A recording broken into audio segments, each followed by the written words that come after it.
যে যারা ক্ষমতায় আসবে আল্লাহর এই কর্মসূচি যেন তারা পালন করে, নামাজ রাষ্ট্রীয়ভাবে কায়েম করে, যাকাত রাষ্ট্রীয়ভাবে প্রদান করে, রাষ্ট্রীয়ভাবে যেন সৎ কাজের আদেশ থাকে এবং রাষ্ট্রীয়ভাবে যেন অসৎ কাজে নিষেধ করে। এমন কাজ, এমন কর্মসূচি যেই ব্যক্তিরা করতে পারে, আমাদের অবশ্যই সেই সমস্ত ব্যক্তিদের সমর্থন করা এটা প্রত্যেকের ইমানি দায়িত্ব। ছোট্ট একটি মহল্লার ইমাম হিসেবে আমাকে যখন নিযুক্ত করতেছেন আপনি, তখন আমার দিকে আপনি দূরবীন লাগাচ্ছেন, হাজার হাজার দূরবীন। হুজুরের দাড়ি ছোট কিনা, হুজুরের মাথার টুপি কেমন, হুজুরের বউ পর্দা করে কিনা, হুজুর হালাল খায় কিনা, হুজুর কোন সংগঠনের লোক, হুজুর কি করে, জামাত ইসলাম করে না বিএনপি করে না চরমোনাই করে, হুজুর কি করে, একটু মহল্লার ইমাম নিযুক্ত করবেন আমাকে, তাই সেই জন্য আমার দিকে কিভাবে আপনারা দূরবীন লাগাইছেন? আপনাদের অনুমতি থাকার দরকার। যে একজন রাষ্ট্রনায়ক নিযুক্ত করব, তাইলে সেই ব্যাপারে আপনাদের দূরবীনটা কেমন লাগানোর দরকার? কথা বলেন ঠিক কি না? হ্যাঁ,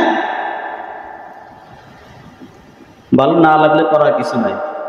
এতদিন হয়তো বুঝতে পারছিলেন হুজুর আওয়ামী লীগ করে না বিএনপি করে, এখন মনে হয় আবার বুঝতেছেন যে হুজুর বিএনপি করে না জামাত ইসলাম করে, এটাই ভাবতেছেন আপনারা।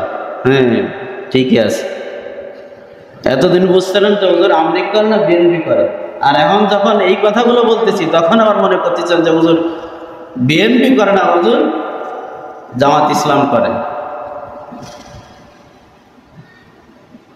আসলে কথাটা এমন, যারাই হক কথা বলছে তাদেরকেই জামাত বানাইছে। যাই হোক, এজন্য সেদিকেও আমাদের সজাগ থাকার দরকার, প্রয়োজন। যে যারা ক্ষমতায় আসবে আল্লাহর এই কর্মসূচি যেন তারা পালন করে, নামাজ রাষ্ট্রীয়ভাবে কায়েম করে, যাকাত রাষ্ট্রীয়ভাবে প্রদান করে, রাষ্ট্রীয়ভাবে যেন সৎ কাজের আদেশ থাকে এবং রাষ্ট্রীয়ভাবে যেন অসৎ কাজে নিষেধ করে। এমন কাজ, এমন কর্মসূচি যেই ব্যক্তিরা করতে পারে, আমাদের অবশ্যই সেই সমস্ত ব্যক্তিদের সমর্থন করা এটা প্রত্যেকের ইমানি দায়িত্ব। প্রত্যেকের কি ইমানি দায়িত্ব।